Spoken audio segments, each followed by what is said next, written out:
Good morning and happy Father's Day. Welcome to Lake Country Unitarian Universalist Church. My name is Michelle Jackson and my pronouns are she and her. I'm your worship leader this week. We welcome all of you to our service, especially those of you who are searching for a spiritual home. Many of us were once too, seeking for something larger than ourselves to which we could belong. A sense of rootedness to hold us as we create meaning together. We do that here, though not perfectly. In this congregation, we strive not for perfection, but for authenticity and connection. Whether it's your first time here or your 100th time, we hope that you'll find questions that stretch you, people to befriend you, and values that challenge you to join us, living boldly, living justly, and welcoming openly. Let us take a moment to welcome one another, especially anyone new to LCUUC. I invite you to turn around, offer a word of greeting and welcome, and don't forget to wave at the Zoom camera in the back. Today it's Father's Day, a day in which we honor and offer gratitude for our fathers, in whatever form or fashion they come into our lives. Biological fathers, stepfathers, adoptive and foster fathers, grandfathers, spiritual fathers, and all of the uncles, brothers, and friends who, whether they know it or not, have helped to fill the role of father in someone's life.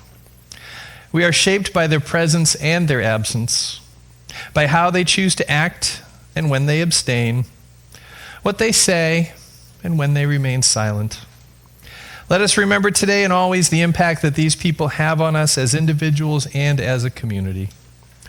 And let us also remember that this relationship is not one-sided and that we, as a community, are called to support and empower the fathers of this world, no matter how they came into their roles and regardless of their relative successes or failures. Let us raise up their triumphs and let us have grace to forgive them their all too human failures. Let us love our fathers and each other. Come, let us worship together. Now we are going to collectively participate in a beautiful moment in the life of a congregation, the chance to formally welcome a new child into our fold and dedicate our communal support to both the child and their caregivers. All right, it's time. Come on up. All right, welcome everyone. Yeah, let's scoot over a little bit more. Except I do need to get over there. Maybe I'll stand right here. Can I stand here? Okay, awesome. Hi. From the beginning of time, families have brought their children to places of worship. They have trusted their religious communities to celebrate their children and to help raise them. We gather here today out of reverence for the miracle and mystery of life in children and in all of us. In this ceremony, we will announce the name of a new child in this community. We bless them and dedicate ourselves to them as we dream of the lives that await them as they grow. When people love one another, they offer blessings and make promises. That is what we're here to do today. All of us are offering blessings and making promises to this child and this family and dedicating ourselves to them. Hey, what name did you give this child? Also known as. We are so glad you are a part of this church. I bless you with water, the symbol of life, on your brow and on your lips and on your fingers. And I bless you with this flower on your brow and on your lips, and in your hands as a symbol of beauty.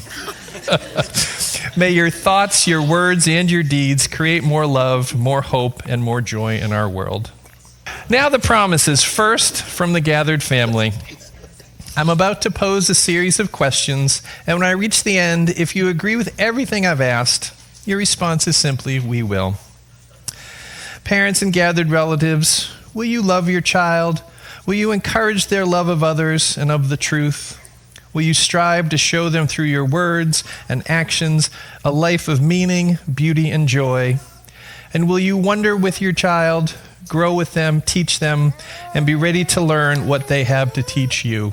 If you agree with all of those things, please say we will. We will. All right. Our next promises are for other children of youth in the congregation. Are there any little ones here? Any kids able to come forward? I have a fun thing for everybody to do if there's little ones here. All right, kiddos. Do you see this little one here? We need your help to help grow up strong and wise and caring. As they get older, will you promise to be their friends and lead them by example, because they will look up to you and admire you and learn from you? Do you promise to help us care for, to share with them and learn with them and grow with them? And if you think that would something you do, say like, I would do that, I will. Yeah? Okay. All right, we got 3 affirmative responses. Okay, stick around because y'all have another job too. And now is the time for the promises of the congregation as a whole. Please join me in a responsive reading called A Congregational Blessing for Child Dedication, which is number 714 in your gray hymnals. That each child born is one more redeemer. Like a service of dedication, we give ourselves to the nurture of the child. Are you ready to dedicate yourselves to and their family? We are prepared. We dedicate our lives. Will you strive to love and cherish them in times of struggle as well as times of gladness? We will love and cherish them always. We acknowledge the divine spark within each child. May we worthy our May we know unity for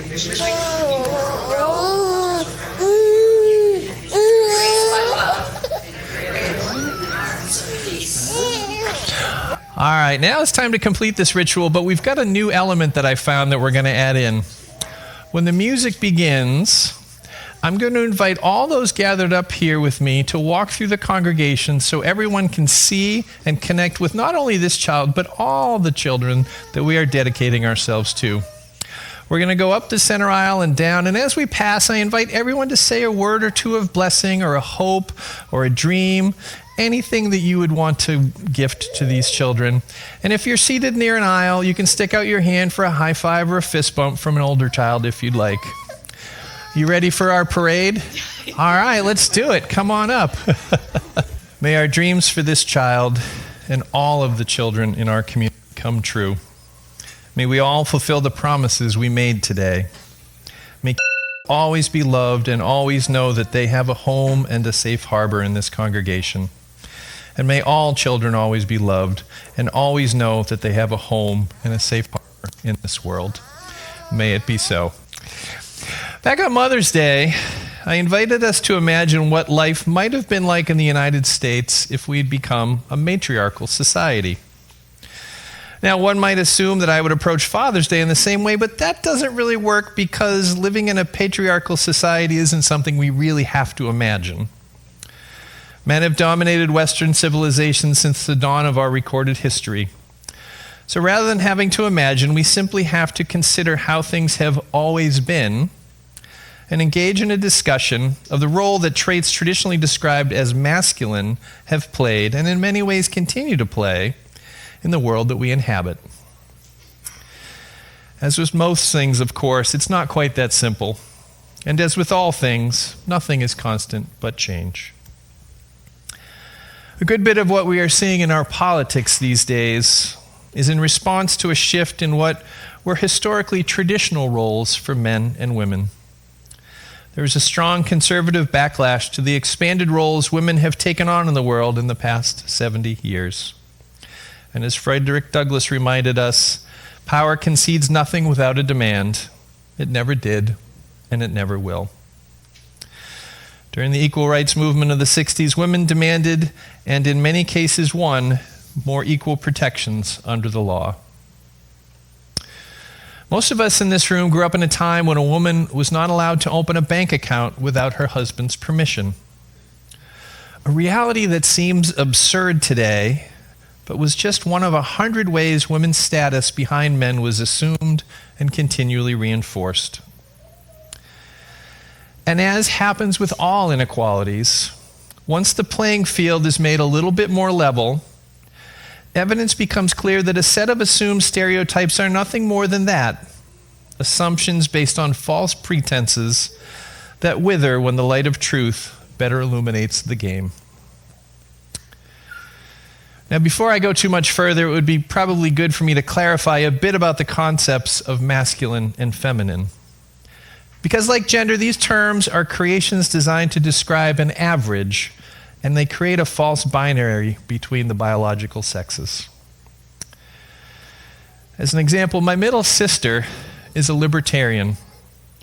And although she didn't finish, she initially got a full scholarship to an elite school as a hockey player.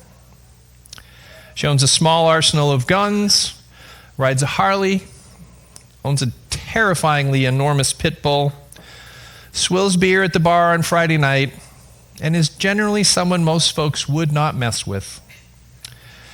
Many would describe her as masculine, although she will tell you that she is 100% female. And I personally identify as 100% male, but many might say that I exhibit at least some traits that would have traditionally been defined as more feminine. Masculine and feminine do not align in a simplistic male-female binary. One very basic way to try to define these differences revolves around power. Men tend to approach power in terms of competition and dominance because genetically we tend to be bigger and stronger. So of course that's what we lead with. Women have traditionally approached power relationally, something that can and should be shared with others. As women began to acquire more access to power in the workplace, the ones that got ahead in those early days were the ones that played the traditional men's game. Tough, no-nonsense, power hoarding, take no prisoners, win at all costs. But once those early pioneers opened the doors and women began to hold more roles that had traditionally been the sole purview of men, the limiting stereotypes of female inferiority quickly began to fall away. Women have proven themselves to be not only capable, but in most all cases at least equal to, and in some instances more capable than men in business and politics. As the progress of enlightened thinking has continued, and there are more places where relational acuity adds more value than dominance, women are actually beginning for the first time to have more success in life than many of their male counterparts. As an example, women are acquiring college degrees more successfully than men. And for the past several generations, it is becoming clear that many young men are struggling more and more to understand what role we are supposed to play in modern society. Which brings us to the focus of today's sermon. What does healthy masculinity look like in today's world? As with most things in nature, the pull is towards more balance. Historically, male and female roles were clearly defined, and balance was achieved through the expression of traditional roles, with men taking on the battles and women holding down the home front. But as those lines have begun to blur, so has the balance. I would argue that what is needed to rebalance our system is not a return to the way things were, but rather to an openness and expansion of what is possible for both men and women. Just as early female leaders that broke into traditionally male spaces had to exhibit more traditionally masculine behaviors to succeed, I would say that men now have to begin adding more traditionally feminine traits into our toolkits if we hope to adapt and continue to thrive in the world that is now emerging. There will surely always be plenty of spaces where the traditional roles will still dominate. But more and more it seems like success in business and in politics and in life will demand a more balanced energy from within each of us. So what does that look like for men? And where can we learn and practice these new and vitally needed skills? There are at least two areas that I personally am seeing some men find success in practicing and developing these skills, both of which used to be considered more the province of women. Progressive churches, just like this one, and intentional cohort groups, men's groups. Now, let's be honest. Have churches historically been dominated by the energy of male preachers? Yeah, I think that's pretty safe to say. But underneath that, it was often the women that held up the importance of church in family life, and women were often the ones that held church communities together through relationship. And while this dynamic still exists widely in more traditional religious settings, in progressive churches, pulpits are being inhabited more and more by women and or non-binary leaders. And men are beginning to practice more relational leadership skills on boards and committees and work groups. And as anyone that has spent any time in any people systems will tell you, this work isn't always done flawlessly, but progress, I think, is most assuredly being made. As each generation comes along and experiences less differences between the sexes, the lines between traditional masculine and feminine ways are beginning to continue to blur. I think this can be seen most clearly in this faith tradition's democratically updated values statements. Pluralism, equality, interdependence, generosity. These are not the ideals of dominance, but rather relationship. Unitarian Universalism is on the forefront of trying to help us all imagine and adapt and learn new, more successful ways of helping both individuals and communities gain the practical skills we all need to continue succeeding in an ever-changing world. The other place I see men specifically trying to learn and practice new skills is in men's groups. Getting together within gendered cohorts has again traditionally been a way for women to tip what were very unbalanced scales. A single person trying to survive in a harsh environment will typically fail, but coming together in solidarity with others facing similar challenges is a strengthening maneuver. And today, as power dynamics are shifting, I would propose that many men would benefit from joining together with their peers to discuss the changes happening around us and beginning to try to redefine the traits needed to continue to find success in the world. I gratefully belong to such a men's group, and I can report that there is definitely a path becoming clear that men can follow to begin to ensure we remain relevant in the emerging ways of this new world order. The core of the work I see making the biggest difference for men is a connection to our emotions. Not surprisingly, in a world historically dominated by men, emotions were assumed to be a purely feminine trait and something that had no business in a man's world. But as traditional outlets for male energy and aggressions have begun to wane, there are fewer and fewer outlets for male energy to be directed. Alcoholism, gun violence, depression, these are often the outcomes of male energy that has fewer places to be expressed in modern society. I heard a man in my last men's group wrestling mightily with how to be in a relationship with his fiancée. He clearly loves her deeply, and they have a great partnership. But there were a few things that he was really struggling with regarding how she kept her home versus how he kept his. He wanted to share his concerns before they moved towards cohabitation, but he was clearly wrestling with not wanting to come off as being demanding or overbearing. He's read the books. And this is a dynamic I see often. A man senses that he wants something different than currently exists, but he's read the books telling him he needs to be more understanding and less overbearing, so he gets stuck. All of that energy goes inside with nowhere to go and often comes out in unhealthy ways. The simple, brilliant suggestion that emerged from this group, another man just said, "Why don't you just tell her how you feel?" And the entire group immediately knew that was the right answer. Which leads again immediately to the work that most of us men really need to do, getting more in touch with our emotions. Never show weakness, never hesitate, always maintain control. These are the hallmarks of traditional maleness. but they are no longer working for us. In my men's group, there is a focus on honesty and vulnerability and accountability.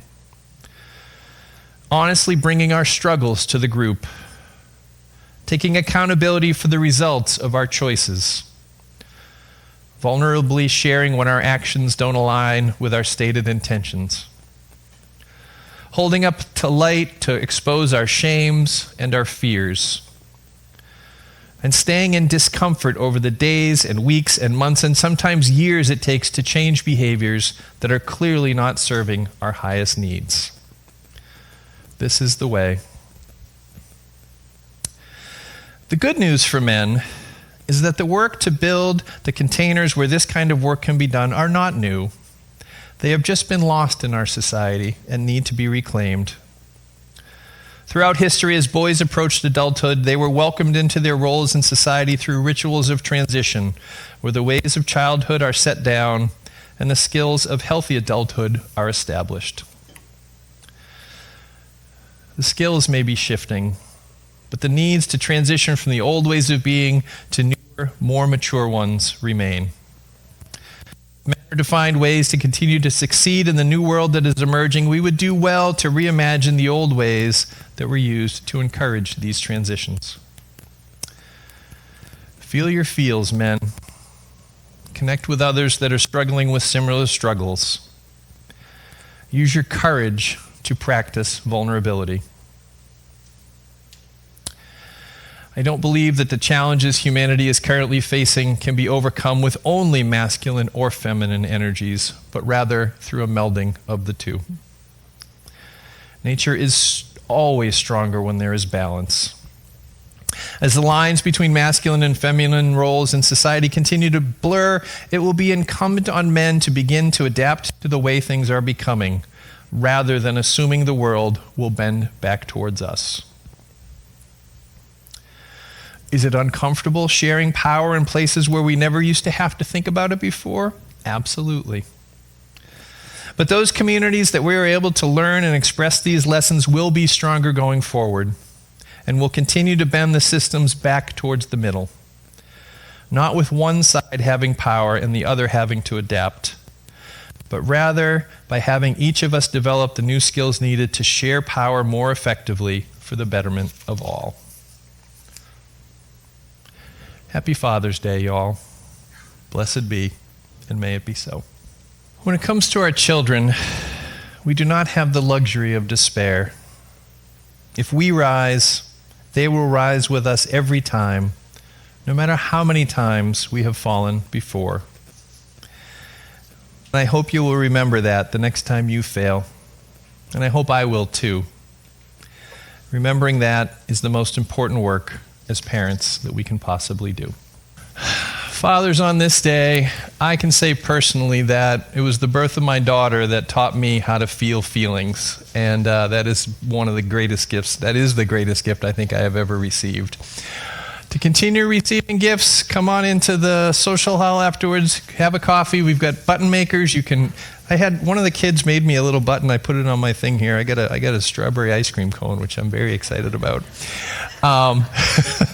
Go forth, have a wonderful day, feel the feels, and happy Father's Day.